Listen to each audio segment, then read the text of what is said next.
बिस्मिल्लाहिर्रहमानिर्रहीम। नाज़रीन अस्सलाम वालेकुम, मैं हूँ इमरान वसीम। नाज़रीन, इस प्रोग्राम में जो बड़ी ख़बरें आपके साथ हम शेयर करने जा रहे हैं उनमें नाज़रीन सबसे पहले हम बात करेंगे कि बड़ी बैठक में क्या फ़ैसले किए गए हैं और उन फ़ैसलों का ताल्लुक़ जो है वो किस मामले के साथ है, और जो फ़ैसला किया गया है उस फ़ैसले में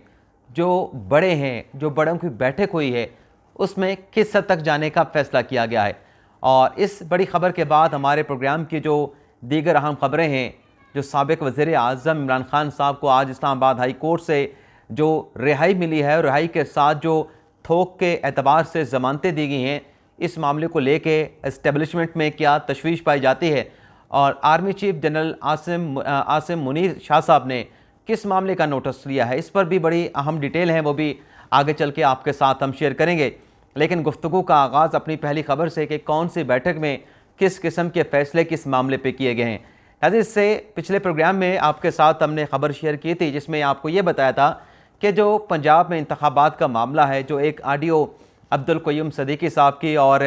साबिक़ गवर्नर पंजाब और मारूफ कानूनदान ख्वाजा तारिक रहीम साहब की जो लीक हुई, जिसमें ये कहा गया ख्वाजा तारिक रहीम की तरफ से कि 15 मई को हुकूमत को 3 रुकनी बेंच जो है वो कंटेम्प्ट का नोटिस जारी करने जा रहा है। तो एक तो हुकूमत ने यह फैसला किया कि ये जो 3 रुकनी बेंच है, जिसमें जस्टिस इजाज़ुल एहसन साहब हैं, जिसमें जस्टिस मुनीब अख्तर साहब हैं और चीफ साहब इस बेंच की सरबराही करते हैं, इस बेंच के सामने हुकूमती वफाकी हुकूमत जो है वो पेश नहीं होगी। ना सिर्फ इस बेंच के सामने पेश नहीं होंगे इस केस में, बल्कि इसके अलावा जितने भी सियासी केसेस का ये बेंच समाअत करेगा या बेंच बनाया जाएगा सियासी केसेस के लिए, इन 3 जज साहबान पर मुश्तमिल, उन केसेस में भी वफाकी हुकूमत जो है इस बेंच के सामने पेश नहीं होगी। और साथ में ये भी कहा गया है कि जिस अंदाज से इमरान खान साहब को सुप्रीम कोर्ट में बुलाया गया और सुप्रीम कोर्ट में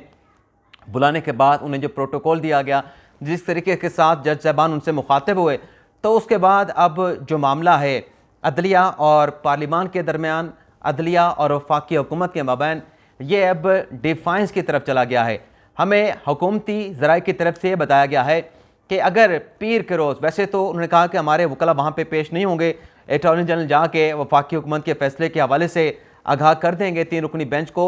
लेकिन अगर इस मामले को आगे बढ़ाया गया और कोई कंटेम्प्ट की कार्रवाई इनिशिएट की गई तो हमें यह बताया गया है कि डिफाइंस की जाएगी और उस हुक्म को अगर वज़ीर आज़म को बुलाया गया, वफाकी काबीना के किसी रुकन को बुलाया गया या कोई और तलबी का ऑर्डर जो है वो कंटेम्प्ट में किया गया, तो उस ऑर्डर को ओबे नहीं किया जाएगा, उस ऑर्डर को जो है वो अमल दरामद नहीं किया जाएगा, बल्कि अदालत के बुलाने के ऊपर जो कौमी असम्बली है वहाँ से तौहीन पार्लिमान की कार्रवाई का आगाज़ किया जाएगा। जैसे ही 3 रुकनी बेंच जो है वो कंटेम्प्ट के ऑर्डर करेगा, कोई शोकास नोटिस किया जाएगा, सिंपल नोटिस किया जाएगा, उसी तरीके से उसी वक्त जो है वो पार्लियामेंट की तरफ से जो इस्तेहकाक कमेटी है जिसको ये मामला रेफ़र किया जाएगा, वहाँ से ऑर्डर करने वाले, शोकास नोटिस जारी करने वाले जज साहबान को तलब कर लिया जाएगा। तो एक तो नाज़रीन ये हमें मामला बताया गया है कि मामला अब जो है वो किस हद तक जाने वाला है। जो वफाकी हुकूमत, एग्जेक्टिव, मुकन्ना और जो अदलिया, तीनों जो सतून हैं हमारे आइन के मुताबिक हमारी रियासत के, वो एक दूसरे के आमने सामने आने का जो है उनका इम्कान पैदा हो गया है। बाकी इमरान खान साहब की रिहाई के ऊपर एस्टेब्लिशमेंट को क्या तशवीश है, एस्टेब्लिशमेंट की तशवीश के हवाले से तो आप नाज़रीन को अभी कुछ देर में हम आगाह करेंगे। लेकिन नाज़रीन इससे पहले जो खान साहब को आज रिहाई मिली, खान साहब को जो आज ब्लैंकेट ऑर्डर दिए गए कि आपको किसी केस में गिरफ़्तार नहीं किया जाएगा, बेशक हम मुकदमा हमारे सामने है, मुकदमा आपको मालूम है, हमें आपने उनकी डिटेल दी है नहीं दी है, लेकिन आपको गिरफ़्तार नहीं किया जाएगा, ये जो नाज़रीन ऑर्डर है। और जो कल इमरान खान साहब जो है सुप्रीम कोर्ट के 3 रुकनी बेंच के सामने पेश हुए, उसमें आज नवाज शरीफ साहब का भी स्टेटमेंट सामने आया जिसमें उनका ये कहना है कि जो जिस तरीके से चीफ जस्टिस ने इमरान खान से कहा कि आपको देख के खुशी हुई, काश चीफ जस्टिस ये कहते कि जो 60 अरब आपने लूटे हैं, जो आपने मलिक रियाज को दिए हैं, आपको वो भी मुबारक हो, वो पैसा आपके पास है और आपको जो है वो हम देख के, क्योंकि आप मुल्ज़म हैं 60 अरब रुपये की मुबैना करप्शन के, तो आपको उस 60 अरब रुपये की मुबैना करप्शन के उस बंदे को देख के हमें बड़ी खुशी हुई, तो ये कहते तो ज़्यादा मुनासिब होता। वैसे ये चीफ साहब ने कहाँ कहना था, क्योंकि वो जो 60 अरब रुपये जिसके ऊपर नैब की एक मतलब एक तहकीकात का आगाज़ किया गया, इंक्वायरी का आगाज़ किया गया, वो पैसे पड़े भी सुप्रीम कोर्ट ऑफ पाकिस्तान में है। नवाज शरीफ की ख्वाहिश है नहीं है कि इस किस्म का सवाल होता, इस किस्म का मुकालबा होता, लेकिन पैसे तो सुप्रीम कोर्ट में पड़े हैं। तो ऐसा सवाल कैसे किया जा सकता है जब पैसा भी सुप्रीम कोर्ट ऑफ पाकिस्तान में जो बरतानिया से NCA से आया था वो पैसा भी सुप्रीम कोर्ट ऑफ पाकिस्तान में जमा करवाया गया था। लेकिन आज जिस अंदाज से इमरान खान साहब को नाज़रीन ज़मानतें मिली हैं, इन ज़मानतों के फैसलों के लेकर नाज़रीन ज़रा ये बताते हैं कि इस्टेब्लिशमेंट में अच्छी खासी जो है वो तशवीश पाई जाती है, क्योंकि जज साहबान के सामने इमरान खान से पेश हुए, उन्हें कहा गया कि आप मजम्मत करें। खान साहब ने मजम्मत करने के बजाय ये कहा कि मेरी गिरफ्तारी के बाद जो रिएक्शन आया वो रिएक्शन तो आना ही था, और अगर मुझे खान साहब ने यह भी वार्निंग दी गई कि अब अगर गिरफ्तार किया जाएगा तो अवाम का वैसा ही रिएक्शन आएगा और मैं जेल में बैठ के जो है उस रिएक्शन को, अपने अवाम को, अपने कारकुनान को कंट्रोल नहीं कर पाऊंगा। यानी खान साहब साफ साफ ये बता रहे हैं कि मुझे गिरफ्तार करेंगे तो जो रियासत है उससे टफ टाइम किया जाएगा और मेरे कारकुनान जो भी करेंगे मैं उनको नहीं रोकूंगा, उस वक्त नहीं रोकूंगा जब मुझे गिरफ्तार या हिरासत में रखा जाएगा। अलबत्ता खान साहब ने यह ज़रूर कहा है कि अब मैं कल कोई खिताब करूंगा, कौम के साथ कोई रैली या जलसे से खिताब करूंगा और अवाम को, अपने कारकुनान को, अवाम की तो नहीं, अपने कारकुनान की बात कर रहे थे कि उन्हें पुरअमन रहने का कहूँगा। लेकिन आज इस्टेब्लिशमेंट ये समझती है कि जब अदलिया के सामने यह मामला आया तो इस अंदाज से जो ज़मानतें दी गई उस पर अदालत को यह ज़रूर गौर करना चाहिए था कि इमरान खान साहब की गिरफ्तारी के बाद जो रिएक्शन आया, जो हसास इदारों के हसास इमलाक को नुकसान पहुँचाया गया, तनसीबात को नुकसान पहुँचाया गया और जो रियासती सिंबल की इमारतें हैं, जैसे कि रेडियो पाकिस्तान पर अटैक किया गया, जो अपना कोर कमांडर लाहौर का घर है वहाँ पे हमला किया गया, जलाओ गिराव किया गया, पूरे घर को जला के खाकतर कर दिया गया। इन मामलात का अदालत को नोटिस लेना चाहिए था और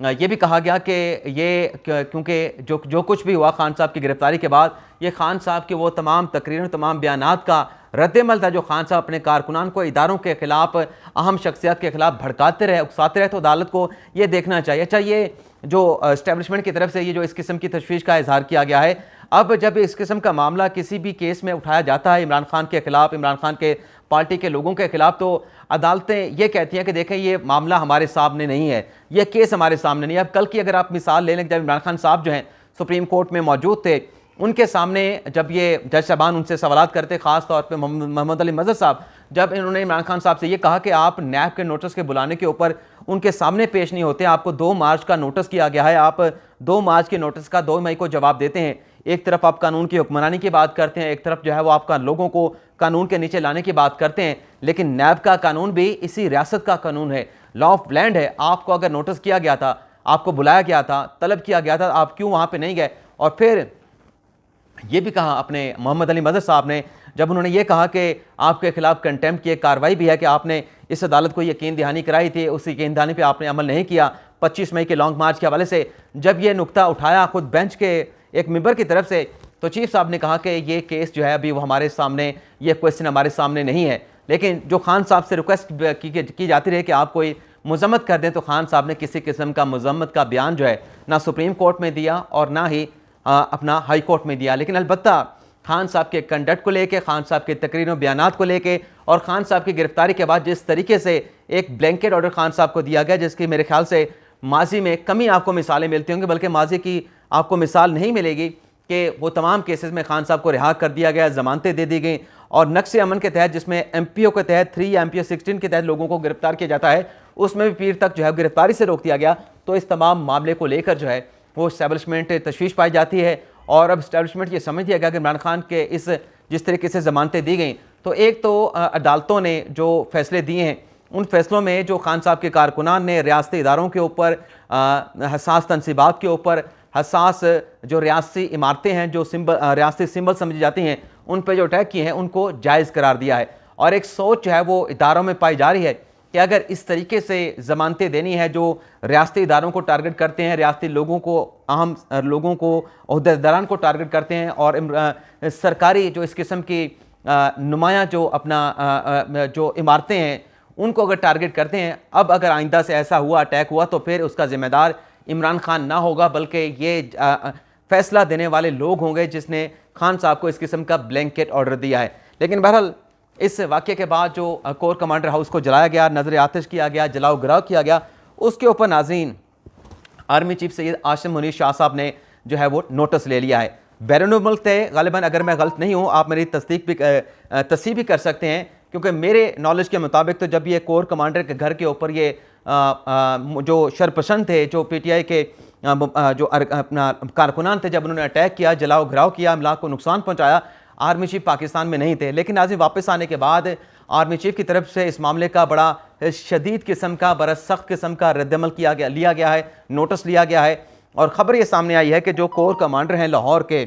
सलमान गनी साहब, उनका जो है वो ट्रांसफ़र कर दिया गया है। उन्हें कोर कमांडर के ओहदे से तब्दील करके हटा के जो है वो GHQ इस्लामाबाद बुला लिया गया है। अब इस मामले को लेकिन नाज़रीन मार्केट में बहुत ज़्यादा अफवाहें फैलाई जा रही हैं। एक तो आदिल राजा की तरफ से ये ट्वीट किया गया जिसमें यह कहा गया कि 6 ऐसे लेफ्टिनेंट जनरल हैं जो ओपनली यानी खुलेआम जो है आसिम मुनीर शाह साहब और PDM के ख़िलाफ़ हैं, जिसमें मुख्तलिफ जर्नलों के लेफ्टिनेंट जनरल के नाम लिखे गए हैं। मैं किसी का नाम नहीं लूँगा क्योंकि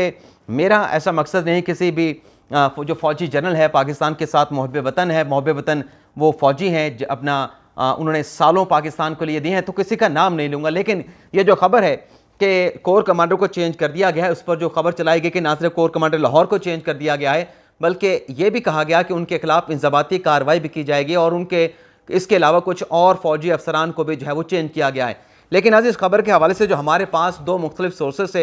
एक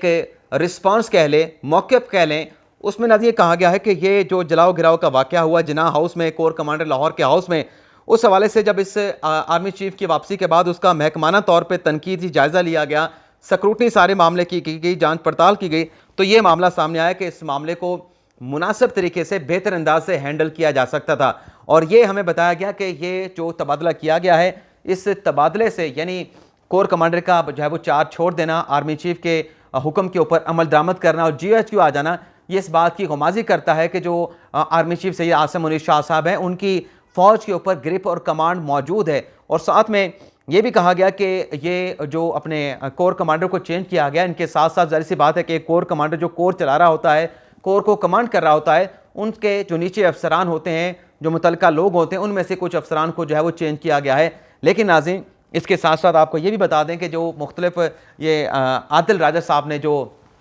एक शरंगेज़ी कह लें, जो एक फ़ौज में तकसीम पैदा करने की कोशिश की, यहाँ पे कुछ ऐसी वाइब्स आती हैं कि फ़ौज में कुछ ऐसे एलिमेंट्स हैं जिसमें जो है वो मुज़ाहमत, रेजिस्टेंस जो है वो आर्मी चीफ को जो है वो के सामने आती है। लेकिन ये जिन जिन लोगों के नाम लिए गए, इस हवाले से नाज़रीन हमें ज़राए ने, एक और मुसद्दक़ा ज़राए ने बताया है कि ये जो तबादले की खबर है कोर कमांडर की, ये तो बिल्कुल दुरुस्त है, लेकिन इस दुरुस्त खबर को जवाब बना के PTI ने इसको अपना बयानिया बना लिया है। और हमेशा पाकिस्तान तहरीक इंसाफ ये करती है, हमेशा करती आई है। और एक इन्फॉर्मेशन ये दुरुस्त होती है, उसका फ़ायदा जो है पाकिस्तान तहरीक इंसाफ उठा के उस चीज़ों के अंदर 100 चीज़ें मज़ीद डालकर जो है वो